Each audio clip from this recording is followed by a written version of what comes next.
The movie begins as we see an old man running for his life. He is being chased by a hooded figure. The old man triggers the alarm and a lockdown prevents the hooded figure from getting near. The old man cannot run anymore as he asks the hooded man for mercy. The hooded man reveals his face and kills the old man by shooting him. Professor Robert is seen teaching about the history of signs and symbols. He is seen signing the books of his readers when a French cop named Collet comes to him. The cop shows the dead body of the old man in a photo. It turns out that the old man was a friend of Robert. The old man had drawn signs on his body before he died. The hooded figure that shot the old man is named Silas. He's seen naked as he punishes himself as way of cleansing his body. Robert is taken to a man named Fatch. Fatch takes Robert to the dead body and he tries to discover the meaning of the markings. A Catholic priest is seen being interviewed in a plane. They get a call from a man named Teacher and the interview is stopped. Robert says that the marks on the old man named Saunier are the marks of Leonardo da Vinci.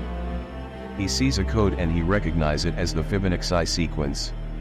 A female named Sophie comes in and gives a phone to Robert saying that it was the British Embassy. He picks the call and he hears a recording of Sophie's voice saying that he is in grave danger and that Fatch sees him as the prime suspect. Robert goes to the washroom and Sophie joins him. She explains that a tracker has been placed in his pocket and Robert checks. We see a team tracking Robert. They see him moving fast as they start to chase him. They find the tracker after a while in a truck and we see Robert still in the crime scene. He starts to crack the code Saunier wrote and he cracks it. It leads him to the picture of Mona Lisa. A key falls from the Mona Lisa painting. They see a writing that says the dark con of man. They also see the Priory of Zion. A guard come in and they use the Mona Lisa painting as leverage. They escaped before Fatch and his men came back. Robert explains that the Priory of Zion is a cult created by the world leaders like Leonardo da Vinci, Sir Isaac Newton. They exist to protect the power of God on earth. Silas is seen in a car. He remembers his past as we see him with his abusive father. He kills his father and is taken to jail. Years later, an earthquake occurs and the prison is destroyed. Silas is able to escape and he falls unconscious. A priest takes him in and takes care of him. Some robbers come to the priest. Silas hears screams and kills the robbers, saving the priest. Sophie and Robert go to a place to escape from the police. Silas goes to a church.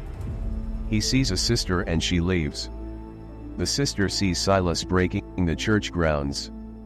She is attacked by Silas and she dies. Robert and Sophie are seen taking.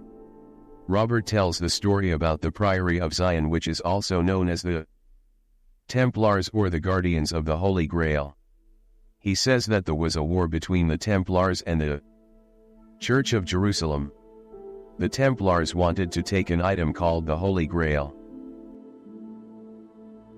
The Templars achieved their goal and went to Rome for safety.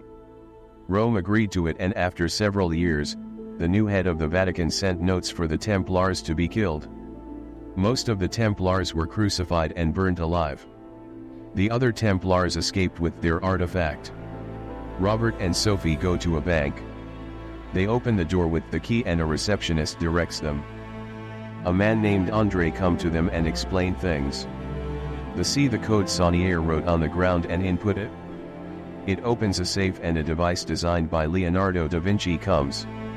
The priest is seen taking with his people on how to eradicate the Templars with the man named Teacher. The priest says that he was the one that gave Silas as a gift to the teacher. A flashback occurs as we see Silas brutally killing the other colleagues of Saunier. It turns out that Sophie's grandfather is Saunier. She starts remembering her time as a child as she runs from him. Andre comes in, saying that the police have arrived. He says that the safe comes with a safe passage. Andre tells them to get in the back of a car trunk. Robert is hesitant but goes in anyway. Andre is able to escape with the duo. Robert is seen to have an anxiety. Sophie helps him calm down as she remembers the time she lost her family in an accident. They look at the device and they call it a cryptex. It is a device that needs a password to open. If it is forced to be opened, a liquid will burst inside and dissolve the secret. The door opens and Andre points a gun at them. He asks for the cryptex and gives a warning shot. He takes the cryptex and asks them to turn around. He tries to close the door but it doesn't. It turns out that Robert used the bullet barrel to block the door. The duo steals the car and leave. Fatch comes to Andre. Andre tells them about a tracking device on the truck. Robert and Sophie get to a man named Lee's place. They go inside and are served food. They ask Lee for help and he tells them that centuries ago, a man named Jesus preached the Christian religion to many people and his followers. His followers saw him as a powerful prophet, but they also saw him as a man. 3 centuries earlier, pagans, who were worshippers of other gods, had wars with Christians. Constantine, who was the king of Rome, didn't want his kingdom in shambles, so he united them under one religion named Christianity religion. He held a meeting named the Council of Nicaea to determine the text to be accepted in the Bible, the date for Easter, Christmas, and even the immortality of Christ. Lee shows them a drawing Da Vinci drew at the Last Supper. It shows no cups on the table, but one female appeared instead of all to be males. Lee says that the female is Mary Magdalene, who is Jesus's wife. Lee shows the harmonious colors both Jesus and Mary Magdalene wore. He shows that when Mary Magdalene and Jesus are brought together, they show Mary placing her head on the shoulders of her spouse. Click on the link below to watch the next part of this video.